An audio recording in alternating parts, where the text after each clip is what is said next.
Hey guys, today I'm going to show you how you can solve the edges on these cubes like this and do the 3x3 stage.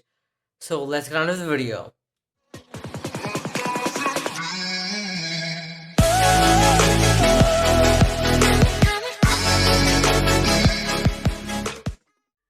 Before we get started, make sure to hit the subscribe button down below and hit the notifications bell so you don't miss out on any future content, and hit the like button as well for more awesome videos just like this. So the first step in solving these 4x4 Rubik's Cube edges is actually just doing this. So once you've done the slice turn, the top center and the bottom center are the places where your 8 solved edges are going to go. So now once you did the slice turn, you want to look at this edge. For me, it's blue-orange. So I want to find the other blue-orange edge. For example, it's over here.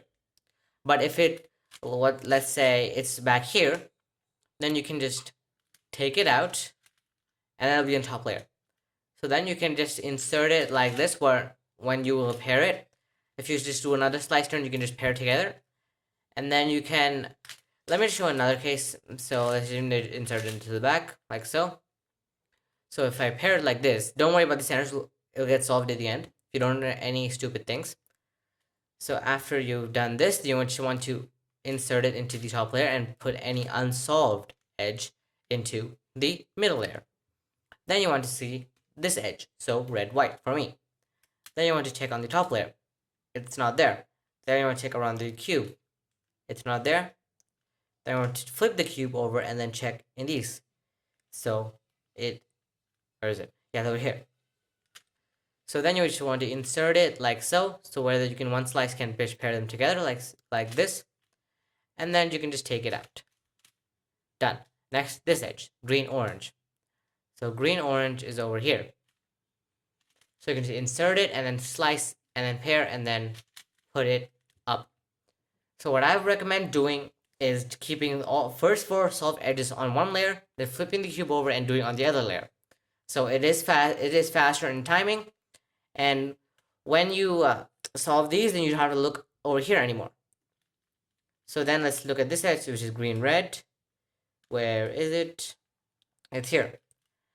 So you can take it out and keep it back in, like so, and then insert it. Doom. Then you can just flip the cube over and then look at this edge, orange, yellow. It's over here. So then you can just insert it, pair, take it out. Next is this edge, orange, white. It's over here again. Same thing. Next is this edge, green, yellow, over here. So you can also do this to insert, then pair it, and then done. Then this edge, blue, red. It's over here. But as you can see, there is already a solved edge. So you should check around the cube before you pick one of these edges. If there's a solved edge, just take it out first. But now, as you can see, it is all 8 solved edges. So make sure you don't do any of the turns while the slice, where the slice is there. So if you do this, then you have to, when you put it back, it'll be unsolved, and then again you have to solve.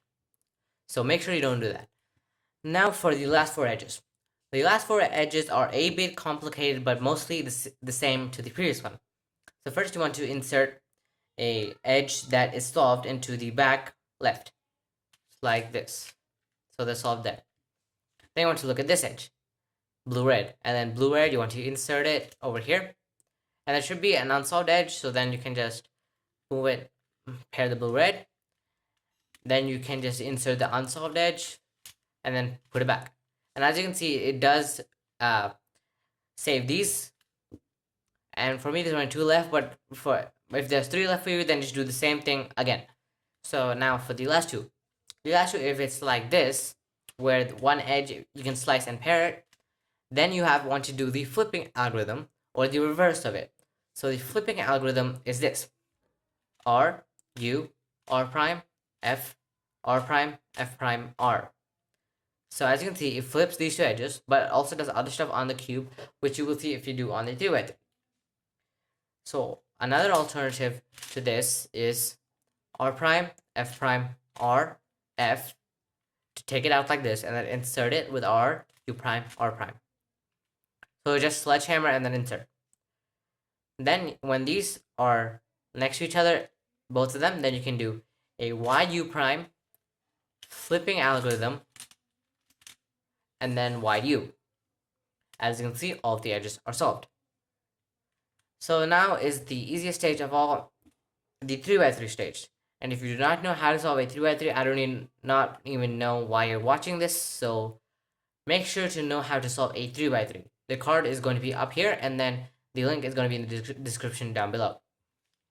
So for the 3x3 stage, the first step is making a cross. The cross you can do in any method you want. This cross is just for CFOP and beginner method. I'm going to do CFOP right now. So let me just make the cross real quick. You should know how to make the cross, like so. There's a cross. And by the way, just pretend these two edges, clumps of two edges, are one edge, and the corners are just corners, and these 4x4 are centers.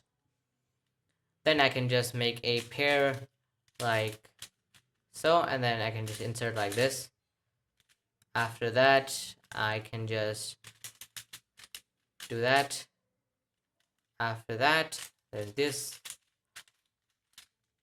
And by the way, I would not recommend, what I do is just using both hands, because there's a bunch of regrips, and if you're going to a competition, then that just slows down your time. So then you can just do this, like so. Now this is where things get a little more complicated than regular 3x3. Since there are two edges instead of one, there's something called edge parity. An edge parity is when there's an unsolvable case on a 3x3, but it is there on a 4x4. In this case, you want to keep the flipped edge in front of you, and then do this algorithm. R wide, U2, X, R wide, U2, R wide, U2, R wide prime, U2, L wide, U2, R wide prime, U2, R wide, U2, R wide prime, U2, R wide prime. So this but does some stuff with the corners, so don't worry about that. But don't worry about that, you can solve it later. So the algorithm is a bit long and difficult to memorize, but if you have a good muscle memory, then this could come with you within 5 to 10 repetitions. So now we can just solve the OLL, which is the fish, and then the PLL. And this is another type of parity, and I got really lucky to teach you guys that about the parity, but in real solve, it's not lucky when you get both parity. So this parity, as you can see, from this angle it looks like an A perm, but from this angle it looks like a J perm. So what should you do? You can just hold it from any angle and do this algorithm. TR2, UI2, TR2, UI2, TR2, UI2. I got really lucky in this case because I can showcase to you both types of parity, but in a real solve, this is pretty unlucky since both parities will just slow down your time. So for PLL parity, you want to hold it from any angle and then do this algorithm. TR2, U2, TR2, UI2, TR2, UI2, U2. Then you should get a solvable case. In my case, it's a J perm. So let me just solve that. And as you can see, it is completed. But there are two more types of PLL parity that you can encounter. So one of them is this, where there's two diagonal edges that need to swap. From this angle, it looks like Z perm, but from this angle, it looks solved. So in this case, you want to do R prime, U prime to put these edges in this position where they have to swap vertically, and this is the other case, by the way. Then you want to just do the algorithm that I taught you before, and then undo this move, U prime, R prime. As you can see, it's solved. And then the base parity is this. So only the two adjacent, not adjacent, what is this called? The farthest away edges, I guess, are need to swap. So then there's the orange edge over here with yellow orange, and yellow red need to swap. So in this case, you can just do the algorithm that I showed you. As you can see, it's solved. That's it. You learned to solve the 4x4 cube. But from the 5x5 cube onwards, there are more types of parity like edge parity and not just OLL parity. So thanks for watching. Please like and subscribe, and have a nice day.